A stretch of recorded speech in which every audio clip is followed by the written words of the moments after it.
Começa agora o Gospel News. Hoje é segunda-feira, dia 2 de junho de 2025. Eu sou Karen Crisóstomo e nós vamos juntos aqui pela Rede Gospel de televisão e também pelo YouTube Rede Gospel TV Oficial com as principais notícias do Brasil e do mundo. Vamos aos destaques de hoje. Haddad diz que novo projeto vai corrigir distorções de impostos e equipe econômica trabalha em novo texto. Ucrânia lança ataque contra aviões militares russos e causa bilhões de dólares em prejuízos.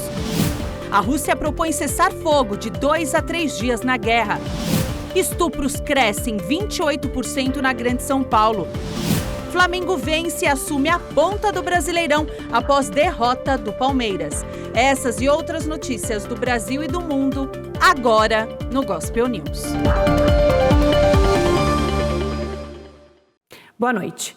O ministro da Fazenda, Fernando Haddad, disse na manhã de hoje que vai corrigir distorções de impostos para evitar a alta no IOF. O governo tem 10 dias para apresentar uma nova proposta.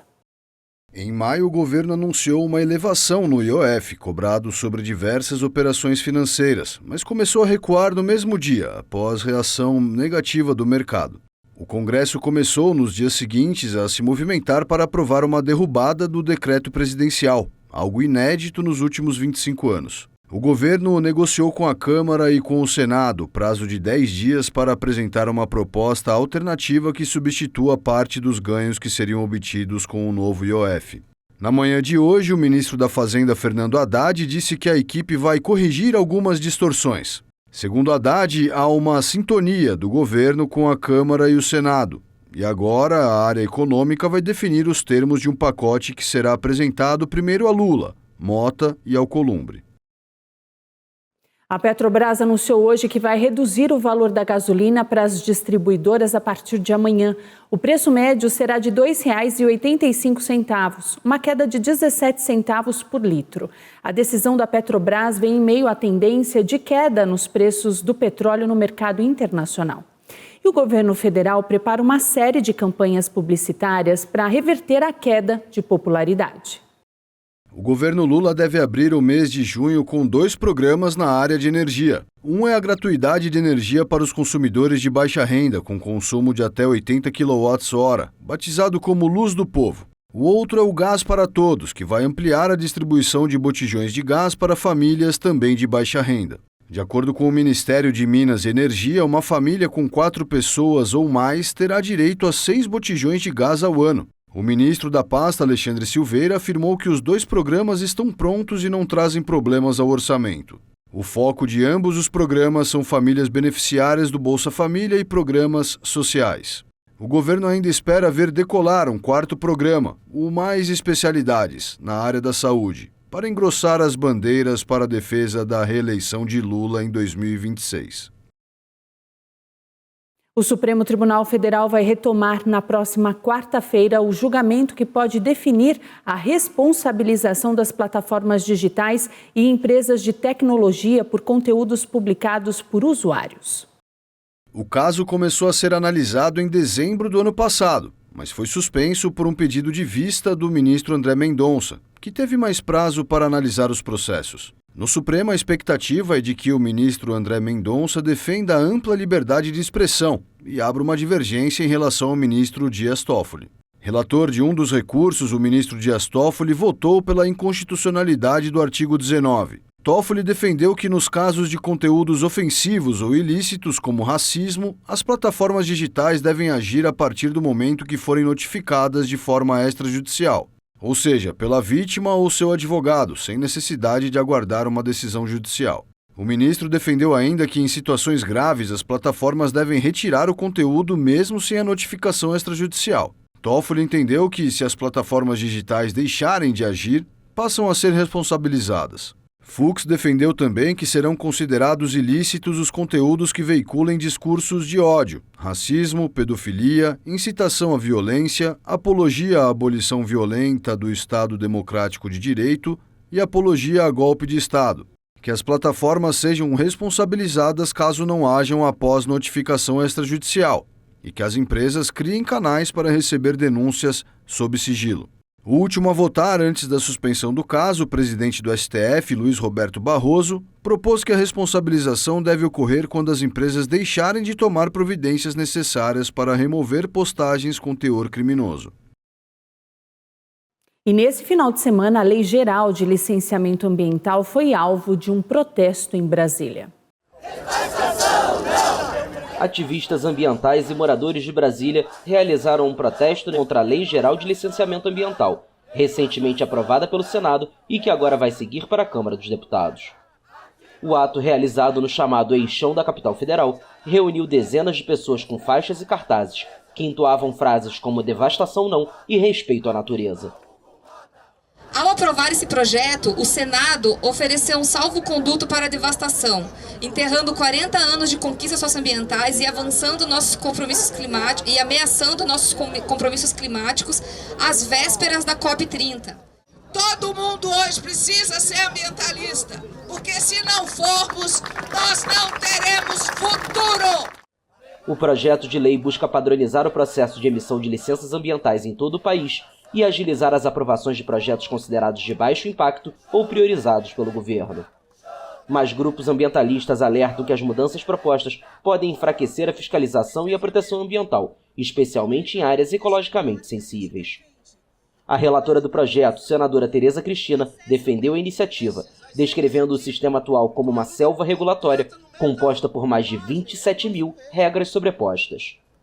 Ainda assim, os manifestantes argumentam que a reforma corre o risco de minar as já frágeis salvaguardas ambientais do Brasil, em um momento em que a biodiversidade do país está cada vez mais ameaçada. Não é briga de governo e oposição, é briga de... A Ucrânia realizou nesse final de semana uma das maiores operações militares da história da humanidade. Dezenas de aviões militares da Rússia foram alvos de drones ucranianos. Os prejuízos são de aproximadamente 40 bilhões de reais. A Ucrânia reivindicou um ataque em larga escala contra a aviação russa, na véspera de um novo ciclo de negociações para um cessar-fogo com a Rússia em Istambul.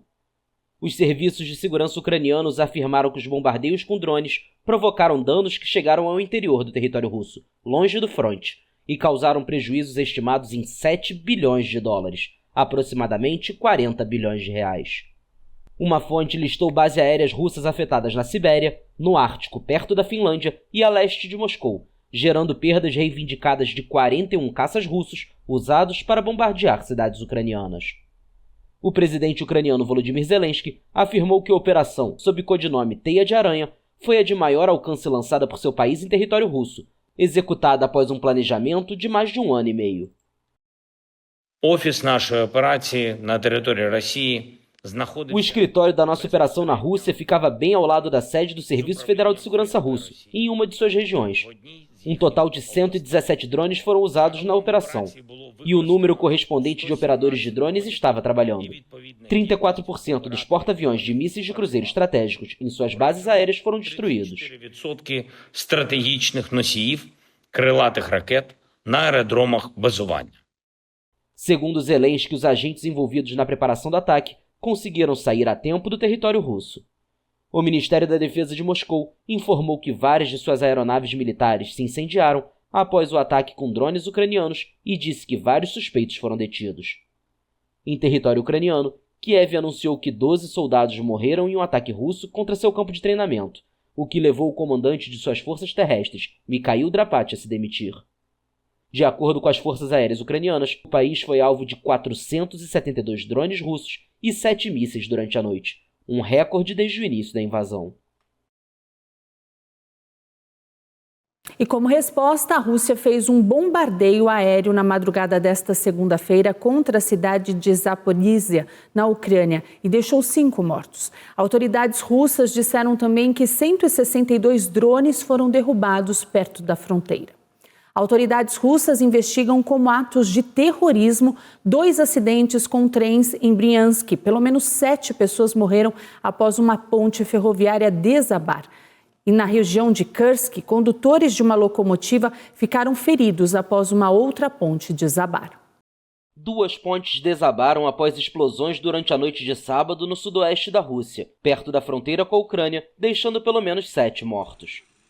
O Comitê de Investigação do país, citado pela agência de notícias estatal RIA, classificou os casos como atos de terrorismo. O órgão relatou em um comunicado que na região de Briansk, uma ponte rodoviária desabou como resultado de uma explosão, acrescentando que em Kursk, uma ponte ferroviária também foi destruída por uma explosão. O primeiro incidente ocorreu na noite de sábado, resultando no descarrilamento de um trem e em 7 mortes, além de 66 feridos, incluindo 3 crianças.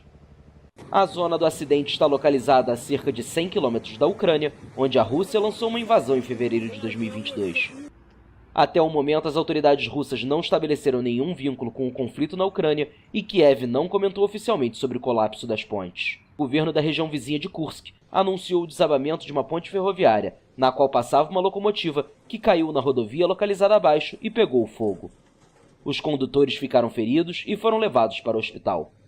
Assim como Briansk, a região de Kursk faz fronteira com a Ucrânia.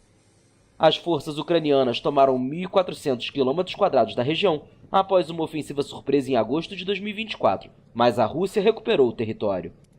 Desde o início do conflito, houve casos de sabotagem de ferrovias russas em áreas próximas à Ucrânia, a maioria realizada por jovens, às vezes menores de idade.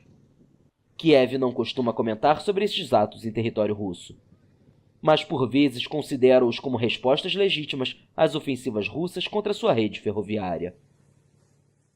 A Rússia propôs à Ucrânia, nesta segunda-feira, durante negociações em Istambul, um cessar-fogo parcial de 2 a 3 dias em alguns setores do fronte da guerra. Os dois países também concordaram hoje em trocar todos os prisioneiros de guerra gravemente feridos e os menos de 25 anos. Nessa troca também estarão envolvidos 6.000 corpos de soldados de cada lado. E pelo menos 30 pessoas morreram durante um ato israelense na faixa de Gaza. O porta-voz de Israel afirmou que o Hamas está impedindo o país de entregar a ajuda humanitária aos palestinos. Mais de 30 mortos na faixa de Gaza por disparos israelenses perto de um ponto de distribuição de alimentos administrado pela Fundação Humanitária de Gaza, apoiada pelos Estados Unidos. O dado foi apresentado pela Defesa Civil Palestina, acrescentando que mais 176 pessoas ficaram feridas. Tanto Israel como a GHF negaram o incidente.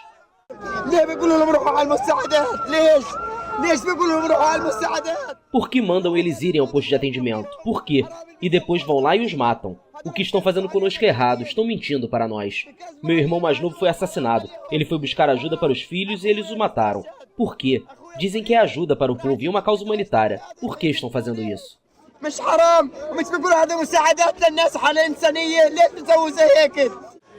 A Defesa Civil de Gaza informou que tropas israelenses abriram fogo contra milhares de civis perto de um centro de ajuda humanitária em Rafah, no sul do território governado pelo Hamas. Nas proximidades de outro local de distribuição de alimentos da GHF, no centro da faixa de Gaza, uma morte foi relatada, além de vários feridos após tiros israelenses. Não queremos que nossos filhos morram. O quê? Eles me dão comida e depois me matam com um míssil? O que eu ganhei com essa comida? Eles me alimentam e depois me matam? Não, não queremos isso. Queremos que nossos filhos vivam como antes, e que meu filho vá à escola e volte para casa com uma tigela de lentilhas. Eu ficaria satisfeita. Quero que ele volte são e salvo da escola. Não quero nada, e é isso que espero de Deus, que encontre uma solução. Não quero nada mais do que isso. A Agência da ONU para Refugiados Palestinos disse que a distribuição de ajuda se tornou uma armadilha mortal em Gaza.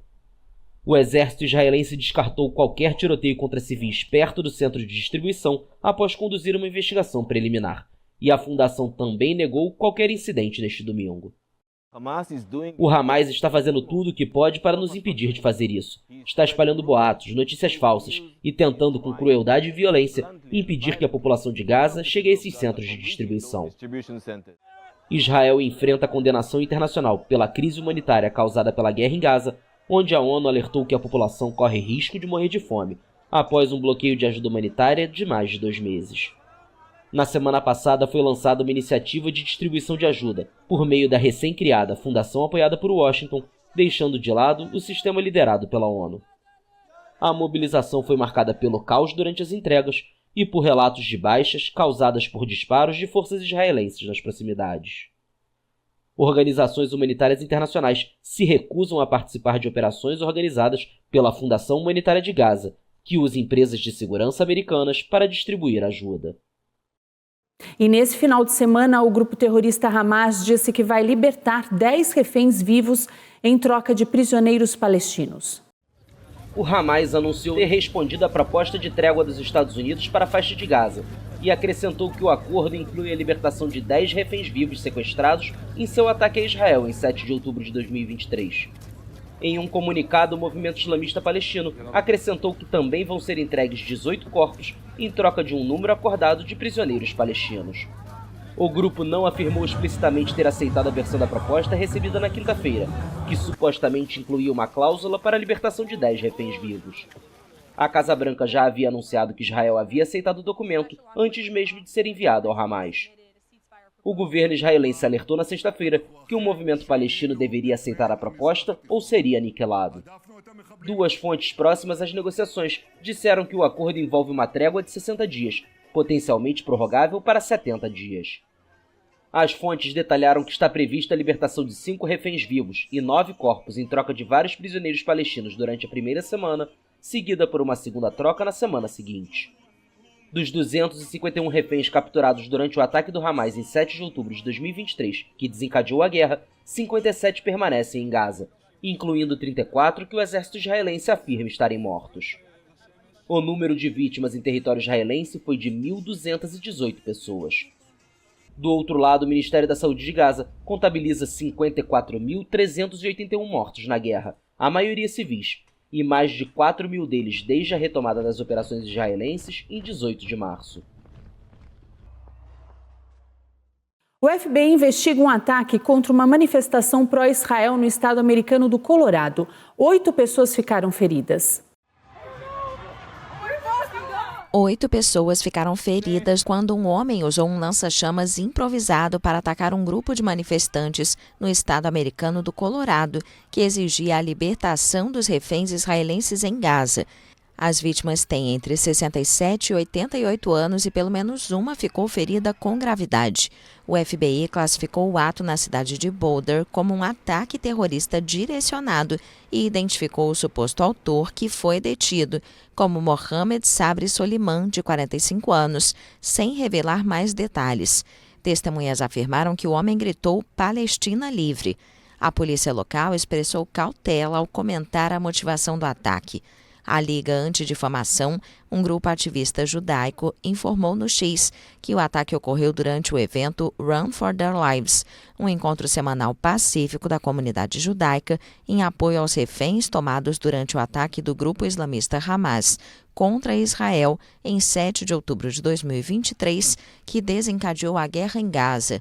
O ministro das Relações Exteriores de Israel, Gideon Saar, condenou o ataque em Boulder e afirmou que o antissemitismo é alimentado pela imprensa, que, segundo ele, divulga calúnias de sangue. O presidente dos Estados Unidos, Donald Trump, afirmou que vai dobrar as tarifas de importação de aço para 50%. O presidente dos Estados Unidos, Donald Trump, visitou uma unidade da US Steel, na Pensilvânia, estado estratégico em termos eleitorais e berço da indústria siderúrgica americana. Durante o evento, o republicano anunciou um aumento significativo das tarifas de importação de aço, que deverão entrar em vigor a partir de quarta-feira. We are going to be imposing a 25% increase. Vamos impor um aumento de 25%. Vamos aumentar de 25% para 50% as tarifas sobre o aço nos Estados Unidos, o que protegerá ainda mais a indústria siderúrgica americana. Ninguém vai conseguir contornar isso. Então vamos aumentar de 25% para 50%. Nobody's going to get around that. So we're bringing it up from 25%, we're doubling it to 50%. Desde que retornou à presidência em janeiro, Trump impôs tarifas generalizadas a aliados e adversários, medidas que abalaram a ordem comercial global e agitaram os mercados financeiros. Também impôs tarifas de 25% sobre produtos específicos, como automóveis, aço e alumínio, este que também vai dobrar para 50% na próxima semana. O magnata, que já havia aprovado na semana passada o que chamou de uma parceria planejada entre a US Steel e a concorrente japonesa Nippon Steel, interessada há meses em sua compra, voltou a falar sobre a fusão. Mais importante ainda, a US Steel continuará sendo controlada pelos Estados Unidos. Caso contrário, eu não teria fechado o acordo. Eu não teria fechado. E vamos trabalhar juntos. A promessa de Trump veio com garantias de que não haverá demissões nem terceirização de empregos sob o acordo alcançado. Uma proposta de venda de 14,9 bilhões de dólares da US Steel para a Nippon Steel atraiu anteriormente a oposição de democratas e republicanos, como Magnata, que durante a campanha eleitoral se opôs à fusão, mas mudou de ideia ao chegar à Casa Branca. O ex-presidente democrata Joe Biden bloqueou o acordo por motivos de segurança nacional pouco antes de deixar o cargo. O candidato nacionalista Karol Nawrocki venceu a eleição presidencial na Polônia. E no próximo bloco, o fornecedor de armas do Comando Vermelho morre baleado. E ainda, relatório mostra que estupros cresceram 28% na Grande São Paulo.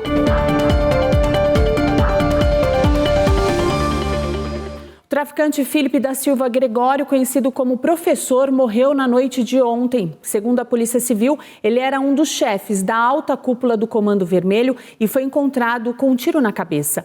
A principal hipótese é suicídio. Felipe da Silva foi encontrado com um tiro na cabeça. Segundo a Polícia Civil, a principal hipótese é de que o traficante tenha cometido suicídio, já que ele apresentava um tiro na têmpora. O criminoso ganhou espaço na facção e não deixou o Complexo do Alemão nos últimos 5 anos, com medo de ser preso após fugir do sistema prisional em 2018. Professor, como era conhecido, teve a sua primeira prisão decretada há mais de 10 anos e era apontado como o principal comprador de armas do Comando Vermelho. Para que não fosse reconhecido, o professor fez tratamento dentário, implante de cabelo e até lipoaspiração, em consultórios improvisados montados no Alemão. Mas ele vinha sendo monitorado pelas autoridades. Em uma troca de mensagens obtida pelos investigadores da PF com autorização judicial, Felipe e os interlocutores falavam sobre a troca de comando na unidade de polícia pacificadora de Manguinhos, na zona norte da cidade, pagamentos de propina e até como deve ser a relação entre traficantes e policiais militares. O caso será investigado pela Delegacia de Homicídios. A Delegacia de Descoberta de Paradeiros localizou a jornalista Charlotte Alice, de 33 anos. Ela estava desaparecida desde fevereiro, após deixar a cidade de São Paulo e ir para o Rio de Janeiro. A britânica foi encontrada em um hotel no bairro dos Jardins, na capital paulista. Segundo a delegada Ellen Souto, titular da DDPA, a britânica foi encontrada em um hotel do bairro de Jardins, na capital paulista. A família da mulher foi informada e o inquérito arquivado. No Rio de Janeiro, a mulher esteve em Botafogo, Copacabana e no Leme. Após uma estadia na capital fluminense, Charlotte voltou para São Paulo. Segundo a delegada, a jornalista não demonstrou interesse em manter contato com a família, tampouco retornar para o seu país. Uma câmera de monitoramento gravou onde a britânica ficou hospedada em Botafogo, na zona sul do Rio. Antes disso, ela havia sido vista nas imediações do Morro da Babilônia, no Leme, também na zona sul. A profissional já trabalhou como freelancer para veículos internacionais. Um homem de 35 anos foi preso em São Paulo após furtar um ônibus e jogar o veículo contra um salão onde a esposa dele participava de uma festa. A Prefeitura de Carapicuíba confirmou que não houve feridos. O suspeito é ex-funcionário da empresa Transmimo Transportes, proprietária do veículo furtado. De acordo com a Prefeitura, ele invadiu o estacionamento da empresa sem autorização e retirou o ônibus. Segundo a Secretaria da Segurança Pública, ele circulou descontroladamente pelas ruas da cidade antes de ser detido pela Polícia Militar. Nas imagens é possível ver o ônibus passando descontrolado e em alta velocidade pela Avenida Amazonas. Primeiro ele atingiu um carro que estava estacionado em frente ao salão. Depois ele faz manobras na rua e causa estragos. Na sequência ele atinge a fachada do salão e de outros comércios. Em nota, a Prefeitura de Carapicuíba disse que acompanha o caso de perto e colabora com as autoridades responsáveis que já iniciaram as devidas investigações, e reforçou que se tratou de um episódio isolado. Um motociclista foi perseguido por criminosos e assassinado a tiros em um posto de combustíveis na estrada turística do Jaraguá, na zona norte de São Paulo. Nenhum pertence foi levado. A perseguição começou ainda na rodovia Anhanguera. A vítima, Roberto Pereira dos Santos, estava com a esposa na garupa e entrou no bairro para tentar fugir. As imagens de câmeras de segurança registraram toda a movimentação. É possível ver quando Roberto passa pela Avenida Jornalista Paulo Zing e logo atrás aparece a moto ocupada pelos criminosos. Roberto, então, entra no posto e para ao lado da bomba de combustíveis. Segundos depois, os bandidos se aproximam e fazem o disparo. A companheira de Roberto contou à polícia que os dois vinham sendo perseguidos desde a via Anhanguera. Quando percebeu que seria abordado, Roberto acelerou. Os bandidos estavam em uma moto de luxo com queixa de roubo e placa adulterada. O caso foi registrado como homicídio e será investigado pelo Departamento Estadual de Homicídios e de Proteção à Pessoa. Um relatório da Secretaria de Segurança Pública mostrou que os estupros na Grande São Paulo cresceram 28% nos primeiros 3 meses do ano. Entre janeiro e março foram mais de 822 denúncias. Segundo o relatório de boletins de ocorrência trimestral da Secretaria da Segurança Pública, os casos na região metropolitana saltaram de 641 nos primeiros 3 meses de 2024 para 822 até março deste ano. No estado, foram 3.862 estupros entre janeiro e março de 2025. Na cidade de São Paulo, foram registrados 815. Os dados mostram também que foram registrados 2.593 casos de estupro de vítimas consideradas vulneráveis em todo o estado. E isso representa 76% do total de casos registrados no período. Em nota, a Secretaria de Segurança Pública disse que tem o objetivo de reduzir a subnotificação dos casos e que está trabalhando na ampliação da rede de atendimento especializado. A Secretaria reforçou que o Estado de São Paulo possui 141 unidades de delegacias da Defesa da Mulher e 162 salas em delegacias, com equipes preparadas para lidar com situações de violência de gênero. E a seguir, Paris Saint-Germain é campeão da Liga dos Campeões, mas festa é ofuscada por mortes e violência em Paris. E veja também os gols do Brasileirão. O vulcão Etna, que fica no sul da Itália, entrou em erupção e assustou os turistas que estavam na região. Vídeos divulgados nas redes sociais mostraram o momento do desespero. Um pequeno transbordamento de lava atinge a cratera sul do Etna, que está tendo explosões de intensidade crescente e quase contínuas. Nesta segunda-feira, a atividade sísmica aumentou. Apesar dos tremores terem atingido níveis muito altos, eles estão limitados até o momento ao cume do vulcão, a uma altura de 2.900 metros acima do nível do mar, longe dos centros habitados. Vídeos publicados na internet mostram o momento em que os turistas correm para deixar o local.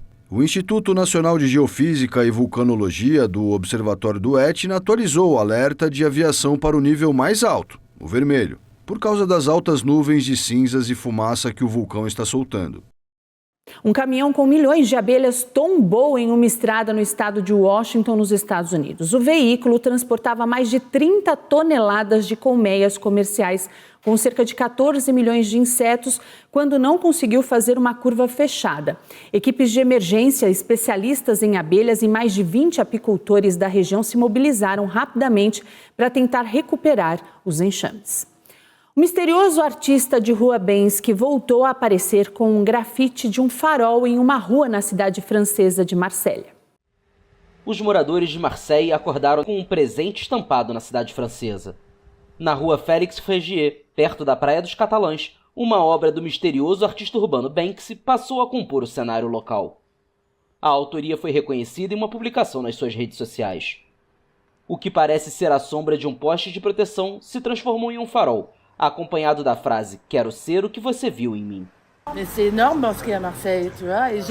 É enorme, Banksy em Marseille. Vi notícias nas redes sociais e estava almoçando aqui perto e pensei, não vou encontrar isso nos catalães. E então, por acaso, nunca passo por aqui. E aqui está. Nós amamos, amamos. On adore. C'est super chouette de trouver quelque chose ici à Marseille. É muito legal encontrar algo assim aqui em Marseille. E é fascinante que Banksy tenha escolhido uma cidade como Marseille, com tanta arte, tantos estrangeiros e tanta vida, para criar sua obra de arte. Des villes pour les faire son œuvre d'art aujourd'hui. Além de ser autor de pinturas e esculturas, Banksy, cuja identidade é objeto de especulação há anos, é mundialmente conhecido pelos seus grafites realizados com stencils recortados. Suas obras, que frequentemente incluem mensagens sobre questões como a guerra, capitalismo, controle social ou direitos humanos, são vendidas por dezenas de milhares de dólares. Nesse final de semana, o Paris Saint-Germain foi campeão da Liga dos Campeões após vencer a Inter de Milão por 5-0. Se dentro de campo a festa foi linda, na capital da França as coisas foram totalmente diferentes. Torcedores e policiais se enfrentaram, locais apareceram em chamas e 2 pessoas morreram.